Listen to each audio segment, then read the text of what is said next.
Diams, hier, était interviewée sur TF1 dans l'émission 7 à 8. Elle est apparue entièrement voilée. Vous avez tweeté dérangeant, un peu dérangeant cette interview, et vous avez été insulté, incendié, oui, à ma grande pour avoir osé dire ça. Oui, ma grande surprise, beaucoup de gens ont réagi. J'ai fait un tweet pour dire que voilà, j'avais trouvé dérangeant la promotion de Diams voilée de la tête aux pieds. Hein, voilà, c'est son choix. Elle s'en explique d'ailleurs assez longuement, s'en est expliqué. Oui, j'ai trouvé ça dérangeant parce que l'image de Diams comme ça, ça pose quand même beaucoup de questions. C'est un choix personnel. Je ne dis pas, je ne dis pas qu'il faut interdire et tout, hein, mais c'est dérangeant et ça alerte beaucoup sur le parcours de cette jeune femme, voilà, qui est passée du survêtement et des chansons très olé olé jusqu'à précisons que Thierry de Maizière, qui a réalisé l'interview, a précisé, je ne sais pas si c'était dû au hasard ou pas, qu'elle était venue accompagnée de son mari et de sa mère, parce que sur RTL, voilà, elle a refusé une interview. Ça encore plus dérangeant parce qu'effectivement, elle a accordé à RTL une interview avec notre journaliste qui n'a pas pu se déplacer parce qu'elle ne souhaitait pas le rencontrer parce qu'il était un homme. Et donc, techniquement, on s'est arrangé pour lui envoyer une technique, un micro, et ça s'est fait par studio, enfin, entre la maison de Diams et le studio d'RTL. Elle ne reçoit pas le journaliste d'RTL, elle reçoit le journaliste de TF1. C'est pas une question de journaliste, mais pourquoi il y a 2 poids 2 mesures? Parce que la télé c'est plus important. Enfin, oui, ou que l'homme, son mari était là. Visiblement, hier, vous avez tweeté que vous aviez été dérangé par Diams, qui était entièrement voilée, donc qui a fait cette interview accompagnée de son mari et de sa mère. Je rappelle, Alba Ventura, vous nous avez précisé que sur RTL, elle avait refusé l'interview avec un homme journaliste, Gérard Carrero. Oui, moi j'ai été également choqué par cette interview. J'avais lu avec intérêt l'interview qu'elle avait donnée au premier numéro du supplément du Parisien, enfin le magazine du Parisien. Bon, là, rien de choquant. Pour moi, elle expliquait comment elle était, après son trouble, sa dépression, etc., comment elle en était venue à se convertir à l'islam. Hier soir, par contre, je tombe sur l'interview, et là, j'ai été d'abord dérangé. Je me suis dit, est-ce que c'est habituel, et je voudrais savoir, et là je le pose la question à l'équipe de TF1, parce que à la fois Thierry de Maizière, je le salue, c'est un formidable intervieweur, j'apprécie énormément ce garçon, ce confrère comme intervieweur. Mais je me demande s'il n'y avait pas des contraintes dans cette interview. J'ai remarqué pendant toute la période où je l'ai regardée, c'était long, qu'elle était en pied, comme on dit. Elle n'était pas, il y avait beaucoup plus, et on la voyait en pied, c'est-à-dire avec son habit complet, et je me suis demandé s'il n'y avait pas là comme une sorte de consciente ou inconsciente, de campagne de promotion pour l'adhésion au voile, à la femme voilée, etc. J'étais gêné par cette... Et alors après, oui, il y avait de la mise en scène. Si on rajoute qu'elle était un peu accompagnée et que ça s'est fait dans des conditions, je dirais, d'une certaine forme de pression sur l'interview, ça me renforcerait dans cette idée. Je pense que ça ressemble quelque part.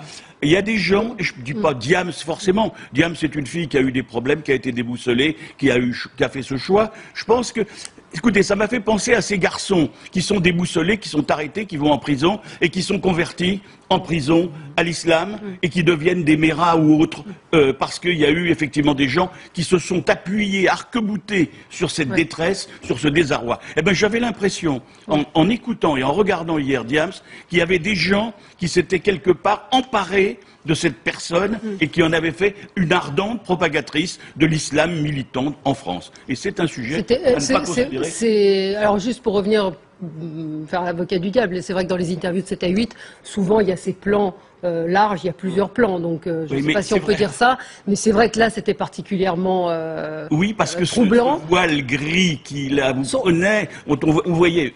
Elle n'était pas en burqa, on voyait ses yeux et son visage, mais quand même, il y avait une espèce... Le visage était une toute petite chose, ce qui était omniprésent pour le téléspectateur. Oui, c'était le voile. C'était le voile. Prost. Choqué, pas choqué? Moi, sans commentaire, franchement. Mais dites-le, vous l'avez dit hors antenne, vous dites j'ai été choqué. Pourquoi vous ne l'assumez pas à l'antenne de dire que vous avez été choqué? Non, mais parce que c'est délicat, parce que je comprends que... On peut pas le dire. À un moment... Non, si, bien sûr qu'on peut dire, mais bien sûr qu'on peut dire les choses. L'image, pour moi, elle est violente parce que je la connais. Je la connaissais avant cet épisode-là. Moi, c'est quelqu'un que j'ai toujours apprécié, que j'ai toujours trouvé ouverte, qui était une militante comme nous des libertés. Mais une femme qui avait ce courage dans le rap, surtout, parce que c'était pas évident en plus la période où elle était dans le rap. Et elle s'est battue pour ça.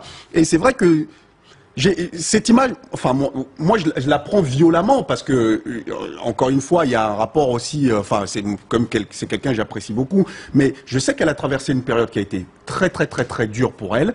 Et peut-être que le refuge est là-dedans. C'est pour ça qu'on se bat aussi. Lorsque c'est l'impératif qu'on dit aux politiques à chaque fois, que lorsqu'ils laissent les gamins dans la détresse, eh ben, les chemins qu'ils suivent, bon, et il a été un peu loin, Gérard, en parlant de Mera, mais lorsqu'on les laisse, souvent, eh ben, les religieux sont là pour s'emparer de leur la question, parce que l'interview était relativement sobre et on peut pas dire qu'elle faisait du prosélytisme, mais c'en est par la force des choses. C'est-à-dire que j'ai pu lire sur les réseaux sociaux, elle est sereine, c'est bien. Donc le message est la religion finalement, et la religion rend serein. Si vous avez des problèmes, adhérez à l'islam et vous serez très bien. C'est un petit peu le message. À l'islam ou autre chose. Vous savez, la plupart des gens qui se retrouvent dans ces situations-là se réfugient souvent dans les croyances et dans les religions. C'est pas le problème de se réfugier dans la religion. Le problème, c'est est-ce qu'on est soumis ou pas. C'est-à-dire, est-ce que notre liberté est entravée ou pas. Moi, je trouve que c'est ça que pose le problème de Diams. Mais ils sont tous, de toute façon, ils sont tous... C'est comme les évangélistes. Moi, je connais des gens qui sont convertis à ça. Ils vont donner la moitié de leur salaire à ces gens-là. Ils font tout ce qu'on leur dit de faire. Ils vont même abandonner leur famille parfois pour être dans ces religions-là. Alors qu'on ne nous parle pas d'un choix. Non, mais qu'on ne parle pas d'un choix, d'un truc délibéré. Mais parce que les gens ont l'impression qu'ils retrouvent des perspectives quelque part.